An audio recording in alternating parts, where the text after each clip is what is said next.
All that said, though, let us get into the history topic for the day. I'm going to be using this channel for some background music and then bringing up a map of ancient Egypt. So we're technically in ancient Africa today. It will be primarily Egypt that we're talking about, but we'll cover some of the other. This is ancient Africa from 3100 BCE, so negative 3100 to 32 BCE. So covering a lot of time here, and it might jump around timeline-wise as we get to all the different cultures and the like. So Egypt is primarily situated along the Nile River. You can see here, it flows north because water flows from high points of high elevation to low elevation where the ocean or seas are. So the reason this area down here is called Upper Egypt and this is Lower Egypt, even though you're like, oh, this is north, that should be Upper Egypt, and this is south, that should be Lower Egypt, is because it's based on the direction of the water flow of the Nile. So it flows from here down here to the Mediterranean. At the top here, you can see where it splits off a bunch into some more multiple channels and the like. That is the river delta of the Nile. And the Nile was very specifically known for its land. They called it Kemet, or black land, because it had incredibly dark and rich soil along its riverbanks. Whereas the desert, the dry land, was called the red land. Fantastic for farming. The Egyptians began to record a calendar based on the flooding cycles. This was where we get many of our dates and times and numbers. It was also great for transportation. It's a large river. People could travel up and down it in order to keep the Egyptian lands together. There were very Egypt, much like many people at this time, had a polytheistic religion. They had gods like Amun-Ra, the king of the gods, Isis, the goddess of healing and motherhood, sometimes magic, and she has a husband, Osiris, god of the afterlife. Many of their gods, they had many gods totaling up into the thousands. Many of them were also depicted as having human bodies and frequently animal heads. There's a term for that. I forget it right now, but I think it comes up in the book.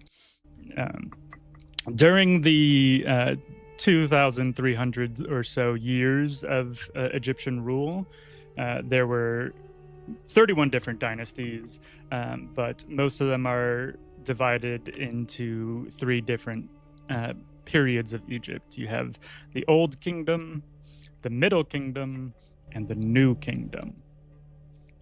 They were all led by pharaohs. Pharaohs had absolute power. They decided all law, and they were considered to be God. 2100 to 1700 BC. King Menes was one of the first Egyptian pharaohs who united both Lower Egypt and Upper Egypt.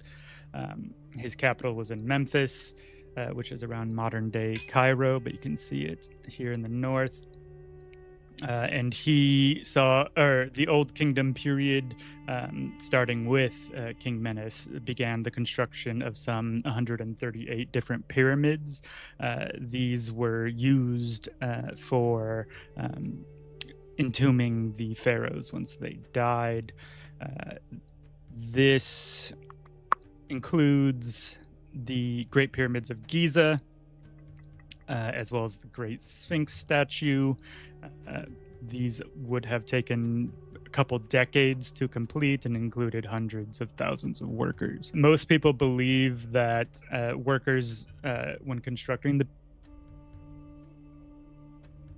construction tools and equipment like cranes and the like, they likely used sleds or rolled logs, and then would put the giant stones that they used to make up the pyramid on top of them in order to get them where they needed to go, as well as constructed ramps, either using packed earth and sand to bring them up and around the pyramid. From the Old Kingdom, or Djoser, he's the one who had the very first pyramid built for him, and he had a well-known vizier, architect, and doctor named Imhotep.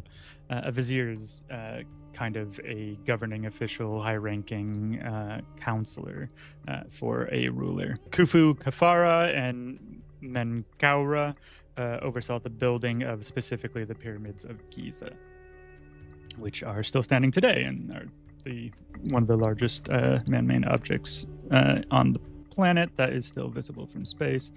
During this time period, there were also plenty of public projects by pharaohs, such as trying to dig more canals for agriculture or draining swampland, which would be less viable for agriculture. This brings us to the New Kingdom. What we just covered was both the Old Kingdom and the Middle Kingdom, so that's some 1,000 years of time. In the New Kingdom, Thutmose III was the 6th ruler of the New Kingdom, but because he was only a very young child, Hatshepsut ruled for him. Hatshepsut's a really well-known and peaceful leader for Egypt, and a regent is someone who rules in place of a monarch, of a king or a queen, and because they're either a child, they are away for a period of time, or because the ruler is incapable. During Hatshepsut's regency, she expanded trade, including to the east coast of Egypt, so that's along the Red Sea here, bringing in stuff like ivory and incense, as well as when her son finally, Thutmose III, came to rule, he ended up conquering north into the lands of Palestine and Syria. One of the more famous pharaohs from the New Kingdom era is King Tutankhamun, or King Tut. He was crowned at 9 years old and only ruled for about 9 years. He was buried in an incredibly elaborate tomb and was mummified. Egyptians had a very common practice to mummify their rulers, which means removing their organs and then using preservatives so their body won't rot, and then covering them in wrappings. This gave the Egyptians pretty good knowledge of human anatomy and surgery. And additionally, the pyramids, where the burial chambers were, is usually like in the center and deep down, which would keep them cool, which would also prevent decay. And many pharaohs were buried with a lot of goods and stuff because they were said to need those things in the afterlife. Eventually, when the New Kingdom collapsed, it's due to Alexander the Great of Macedon, who conquers it in about 332 BC. It still kind of continues on as Egypt under other states like Rome. Queen Cleopatra is the last of the Macedonian pharaohs who ruled Egypt after Alexander's death. And she ended up getting into a war with some factions in the Roman Empire during the rise of the Emperor Octavian, and she died in the year 30 BCE. And that kind of covers that whole almost 2,000 years, 2,000 plus years of period for ancient Egypt. Some other notable pharaohs in the New Kingdom period are Akhenaten and Nefertiti. Akhenaten ruled before King Tut, and he tried to convert the populace to worshipping one god, being a monotheistic society, the god of the sun, Aten. And then his wife, Nefertiti, was supposedly one of the most beautiful women ever. Her name literally meant "a beautiful woman has come." Another ruler from the Old Kingdom period is Ramses the Great. He ruled just before or towards the start of the Bronze Age collapse in 1279 BCE to 1213 BCE. He was a great warrior and even ended up signing one of the world's very first ever peace treaties with the Hittites. They were some kings up in Anatolia, which is the peninsula that is Turkey. And he additionally had built many, many monuments. Some are still standing today, such as the temples at Abu Simbel. Additionally, Egyptians were great artists and sculptors. They would frequently paint stuff like hieroglyphs on their walls, and it became an incredibly robust and complex system of writing. If anything, it was maybe a bit too complicated because they ended up developing something called hieratic script, which was kind of more shorthand for hieroglyphics that was more used for everyday business. Additionally, the Egyptians would use papyrus, which is a reed that would grow in the marshy waters around the Nile. Although today it's actually interesting, there's not that much papyrus around the area, but they would use the reeds and fibers and kind of press them and turn them into one of the earliest forms of kind of paper. So ancient, whenever you see like in a movie or a game or something, some of the more ancient periods had scrolls made out of papyrus. It was also popular in Greece and Rome and various Arab regions. And even some of them have survived till this day. That kind of brings us to the end of Egypt as a whole.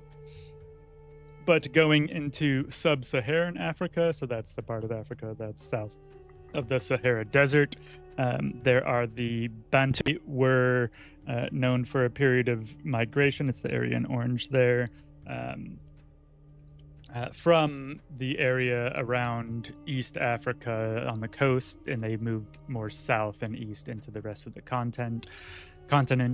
They were fishers and farmers primarily, although they were capable warriors as well. As they began to migrate and move throughout the continent, it wasn't uncommon for them to, at least whenever they were met with hostility, they would fight for the new land. Other major civilizations in Africa are the Kingdom of Kush. This was just south of Egypt. It's in a region called Nubia. And the area is rich in ivory and gold and ebony, and they would also sell slaves into other areas like Arabia, the Roman Empire, and India. There's three major periods for the Kush peoples, from 2450 BCE to 1450 BCE. The capital was in Kerma, and they controlled about as much territory as the Egyptian pharaohs. However, in the 1500s, Egypt does end up conquering the Kingdom of Kush, and they wouldn't be freed until the Assyrians from Mesopotamia, which we covered a bit of last time, invaded Egypt in 664 BCE. Kush, they had their own unique form of the pyramid. As you can kind of see here, it's smaller at the base and a bit taller, and they had a more formal entrance. Many of them still stand today, and they were frequently used as temples and palaces. Real quick aside, it's pretty common that they performed art on rocks and paintings like that. I mentioned earlier how their gods would frequently have the bodies of humans and the heads of animals. The term for that is therianthropes. Moving on from Kush, some other peoples or major nations within Africa. There are the Nok people. They lived south of the Sahara Desert and were primarily dominant around 500 BCE. They were known for having large communities with their own individual kings, and frequently were merchants and metal workers as well as craft workers. They specifically made a lot of different clay figurines. Carthage would be another one. It was a city founded by the Phoenicians. There are people who start in around Tyre, I believe, which is modern day Lebanon, and they were known for their maritime efforts, as well as they colonized a lot of lands around the Mediterranean Sea. One of them being Carthage, which is on the north of the African continent, kind of at the top where it rounds out, and then there's a little drop, and that's Tunisia. That's where Carthage was.